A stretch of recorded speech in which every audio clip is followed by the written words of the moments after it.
Hello friends, welcome to Finwise. दोस्तों, Finwise में आपका स्वागत है। आज एक न्यू फंड ऑफ़र को डिस्कस करेंगे हम लोग, जिसका नाम है डीएसपी फ्लोटर फंड। दोस्तों, ये एनएफओ के बेसिक एट्रीब्यूट्स को पहले समझ लेते हैं। ये एनएफओ जो है ये 17 मार्च तक ओपन है।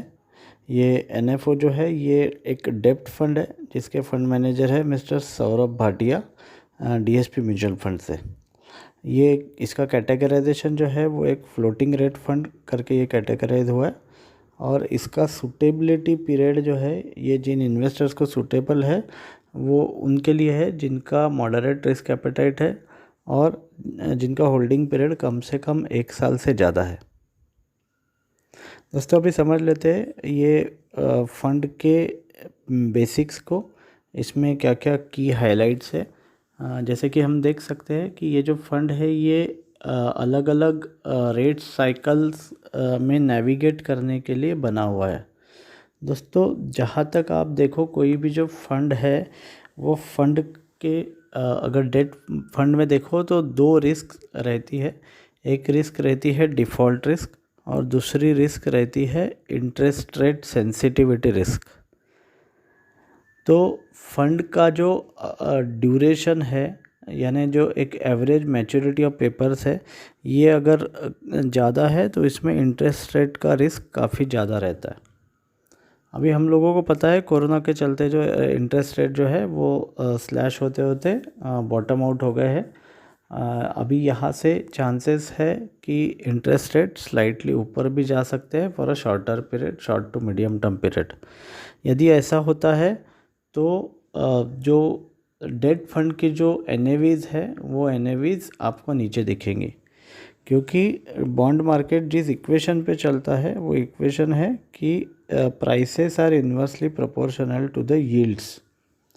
तो जैसे इंटरेस्ट रेट ऊपर जाएगा वैसे, क्योंकि यील्ड्स ऊपर जाएंगे तो उसके साथ में आपको दिखेगा प्राइसेस नीचे जाएगी, तो फंड्स की एनएवीज़ नीचे जाएगी। अभी ये एनएवीज़ जो नीचे जाएगी ये किस एक्सटेंट तक जाएगी ये डिपेंड करता है ये फंड के ड्यूरेशन पे। तो यदि किसी फंड में जो ड्यूरेशन है, जिसको मॉडिफाइड ड्यूरेशन भी लिखा जाता है, तो ये यदि ज़्यादा है तो वो फंड में इंटरेस्ट रेट का सेंसिटिविटी ज़्यादा रहेगा। अभी ये जो फंड है इसका डिज़ाइन इस प्रकार से किया गया है कि ये एक डबल साइडेड अपॉर्चुनिटीज़ देता है, जो कि और किसी भी फंड में अवेलेबल नहीं रहता है। बाकी सारे फंडों में रिस्क जो मैनेज की जाती है वो ड्यूरेशन मैनेज करके रिस्क मैनेज की जाती है। यदि हमको हमारे को यदि इंटरेस्ट रेट सेंसिटिविटी का रिस्क नहीं चाहिए तो हम आमतौर पे लिक्विड फंड में निवेश करते हैं, जिसमें जो ड्यूरेशन है वो 90 डेज़ तक का रहता है, या फिर अल्ट्रा शॉर्ट फंड में करते हैं जहाँ पे 180 दिनों तक का रहता है, या फिर कुछ लोग उसको लो ड्यूरेशन फंड में भी इन्वेस्ट कर सकते हैं, पर वहाँ पे ड्यूरेशन का रिस्क थोड़ा सा बढ़ जाता है। पर ये जो फंड है इस फंड में ड्यूरेशन को एक आर्टिफिशियल तरीके से ज़ीरो किया गया है। आइए समझ लेते हैं कैसे। दोस्तों, ये जो फंड है इसका कंस्ट्रक्शन ऐसे रहेगा कि इसमें 4 इयर्स के जो डेट पेपर्स रहेंगे जो कि गवर्नमेंट सिक्योरिटीज़ में इन्वेस्ट करेंगे। तो 4 साल के जो पेपर्स रहेंगे उसके कारण यदि इंटरेस्ट रेट किसी सिनेरियो में नीचे आता है तो उसका सारा का सारा बेनिफिट इन्वेस्टर्स को पास ऑन हो जाएगा। पर यदि इंटरेस्ट रेट ऊपर जाते हैं, जो कि डेट फंड के इन्वेस्टर के लिए एक चिंता का विषय बना हुआ है, तो इसको एक इंस्ट्रूमेंट से, जो कि एक डेरिवेटिव इंस्ट्रूमेंट है, उससे हेज कर दिया गया है, जिसका नाम है ओवरनाइट इंडेक्स स्वैप पोजीशन। ये एक डेरिवेटिव इंस्ट्रूमेंट रहता है कि जिसमें एक सिंपल लैंग्वेज में यदि मैं बोलूँ तो एक कॉन्ट्रैक्ट रहता है एक पर्टिकुलर पार्टी के साथ में, कि यदि इंटरेस्ट रेट पर्टिकुलर लेवल के ऊपर जाता है तो उस केस में जितना भी मार्क टू मार्केट लॉस होगा वो पार्टी एएमसी को देगा, यानी फंड को देगा, और उसका जो इंटरेस्ट रेट सेंसिटिविटी है वो कवर कर लेगा। तो ये जो पेड OIS पोजीशन है उसके कारण इंटरेस्ट रेट का जो रिस्क है वो रिस्क काफ़ी कम हो जाता है और ये फंड एक आर्टिफिशियली फ्लोटिंग रेट फंड जैसे काम करता है।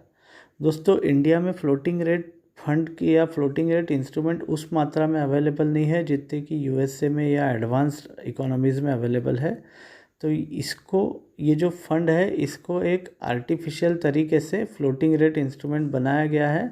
हालांकि इसमें सारे फिक्स्ड इनकम इंस्ट्रूमेंट्स ही है जो कि GSEC है। पर यदि ये इंटरेस्ट रेट रिवर्स डायरेक्शन में जाता है तो ये क्योंकि इसका हायर इंटरेस्ट रेट सिनेरियो में यदि इंटरेस्ट रेट्स ऊपर जाते हैं तो ये फंड के NAV पे उस एक्सटेंट तक फ़र्क नहीं पड़ेगा। तो इस फंड को फ्लोटिंग रेट जैसे कन्वर्ट किया गया है। सिंपल लैंग्वेज में यदि मैं बोलूँ तो यदि इंटरेस्ट रेट नीचे जाते हैं तो GSEC के यील्ड्स जो है वो नीचे जाते हैं तो इसकी जो प्राइसेस है ये ऊपर जाएगी और NAVs बढ़ेगी। ये शॉर्ट टर्म फंड में भी बढ़ेगी और फ्लोटिंग रेट फंड में भी बढ़ेगी।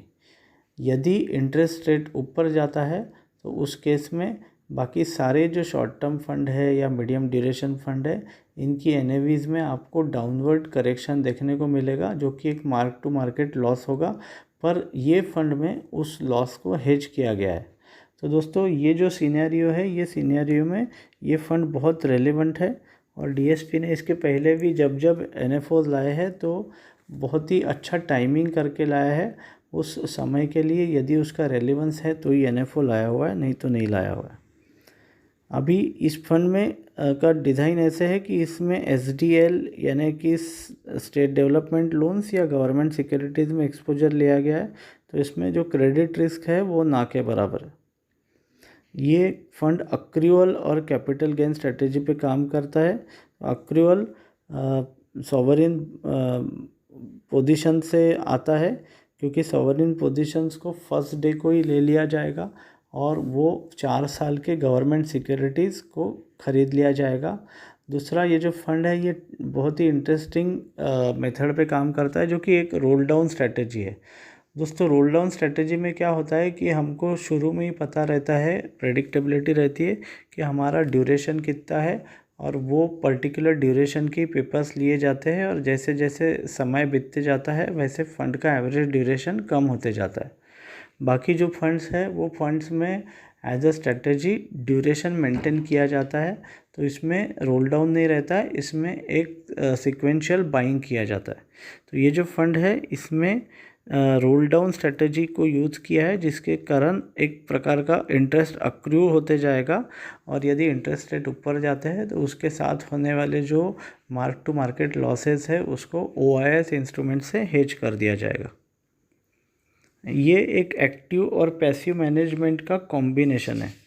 तो जो GSEC है वो GSEC तो ले लिया और उसको बाय एंड होल्ड स्ट्रेटजी पे रख दिया। तो जो गवर्नमेंट सिक्योरिटीज़ है वो एक पैसिव फंड जैसे मैनेज किया जाएगा।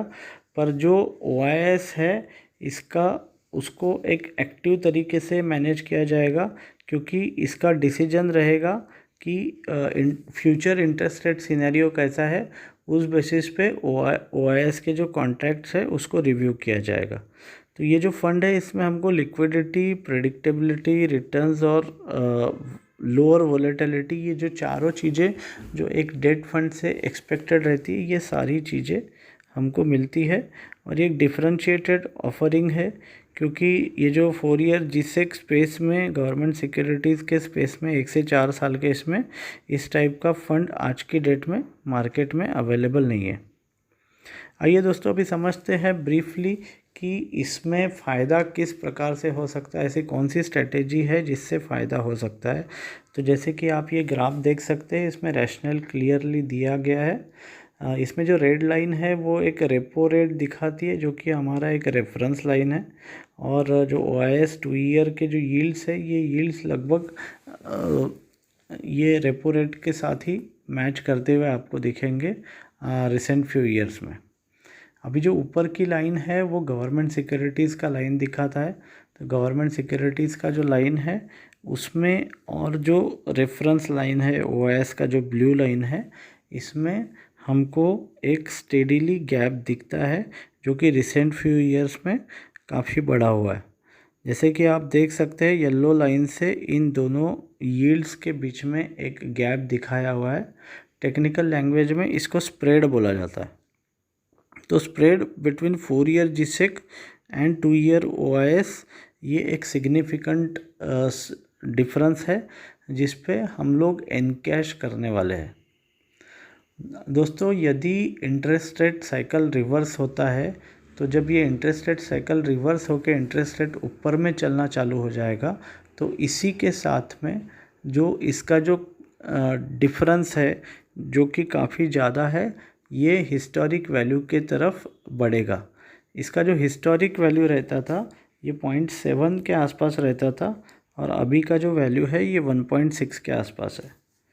पुराने ज़माने में जो जीसेक के एवरेज यील्ड 7.1 रहते थे और OIS के यील्ड 6.4 रहते थे और 0.7 का डेल्टा रहता था, जो अभी 1.6 तक पहुंच गया है। तो इसको स्प्रेड कंप्रेशन बोला जाता है। तो जब इंटरेस्ट रेट साइकिल रिवर्स होगा तो इसके साथ में जब स्प्रेड कंप्रेशन होगा तो इसमें का डिफरेंस कम हो जाएगा और जो रिटर्न्स है वो एडिशनल रिटर्न्स एक्सपेक्ट किया जा सकता है कि ये जो रिटर्न्स है ये रिटर्न्स ये फंड के द्वारा मिलने की संभावना बनती है। इसमें जो मार्जिन ऑफ सेफ्टी आप देख रहे हैं तो एक मार्जिन ऑफ सेफ्टी इसलिए है क्योंकि जो OIS और जीसेक के बीच में जो डेल्टा है ये एडिशनल डेल्टा के कारण एक सेफ्टी बनती है और ये जो सेफ्टी है ये सेफ्टी वॉरेन बफेट का जो मार्जिन ऑफ सेफ्टी का कंसेप्ट है कि कोई भी इन्वेस्टमेंट अपॉर्चुनिटी में यदि आप एंटर करो तो सबसे पहले एक मार्जिन ऑफ सेफ्टी चेक कर लो कि रिस्क फैक्टर जो है वो कितना कम है। तो margin of safety is basically a measure of risk.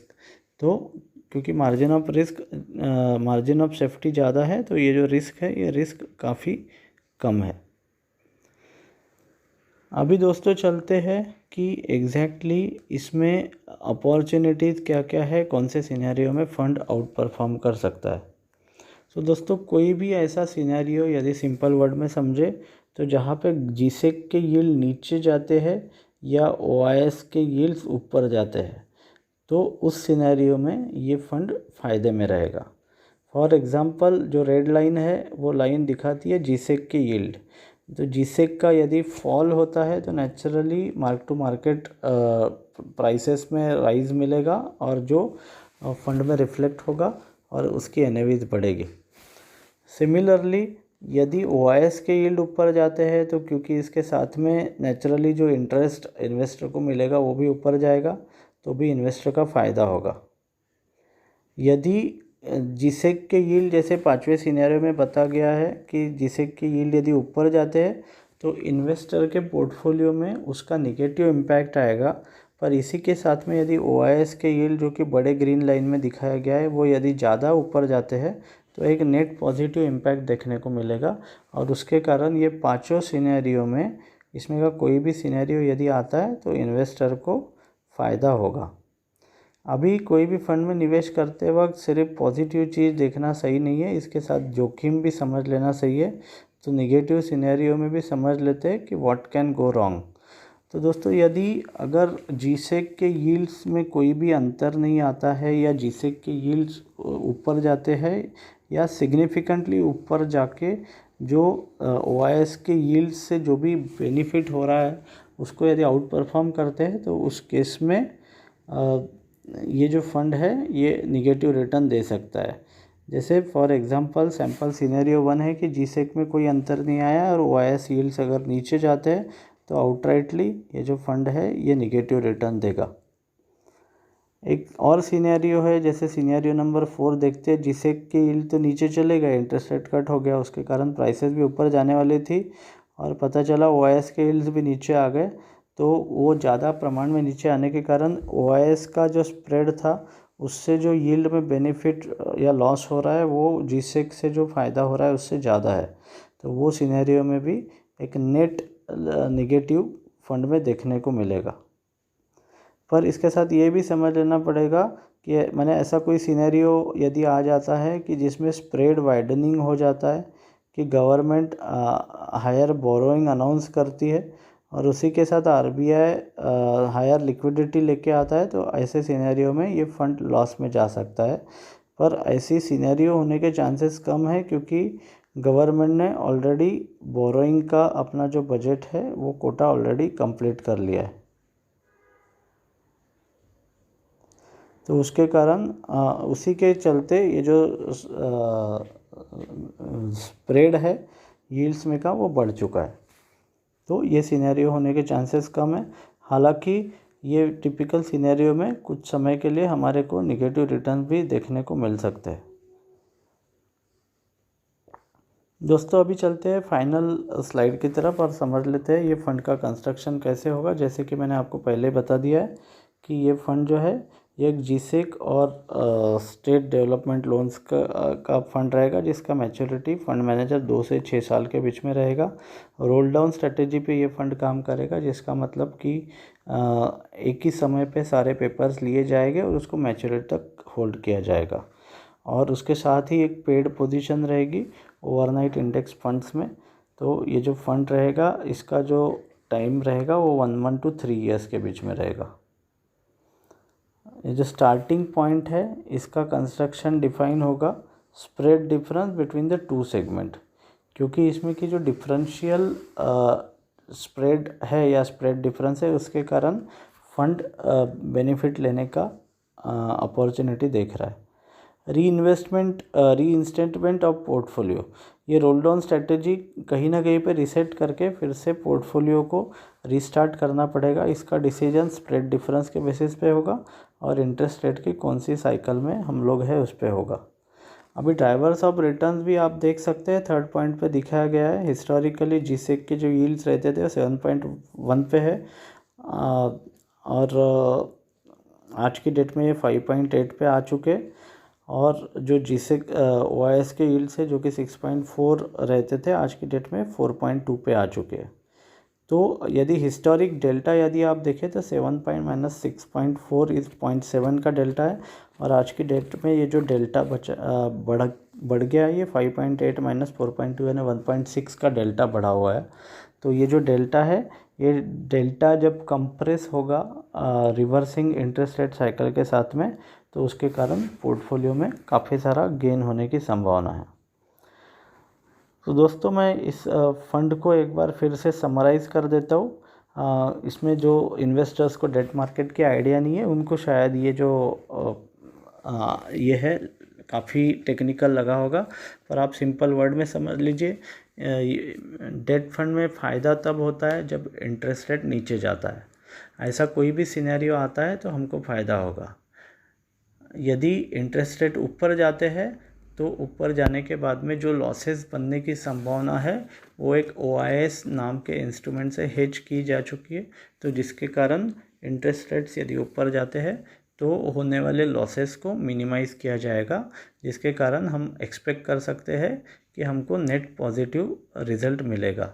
यदि शॉर्ट टर्म में कोई वोलेटिलिटी भी आ जाता है तो फिर भी यदि इन्वेस्टर का हॉरिजॉन जो है वो 1 से 2 साल के बीच में है तो उसको टेन्योर का बेनिफिट और अक्रूवल का बेनिफिट मिलने के कारण निगेटिव रिटर्न आने की संभावनाएं बहुत कम है। दोस्तों मेरा ये स्ट्रॉन्ग रिकमेंडेशन है कि ये फ़ंड बहुत अच्छे टाइमिंग के साथ आया है, एक रिवर्सल पॉइंट पे आया हुआ है।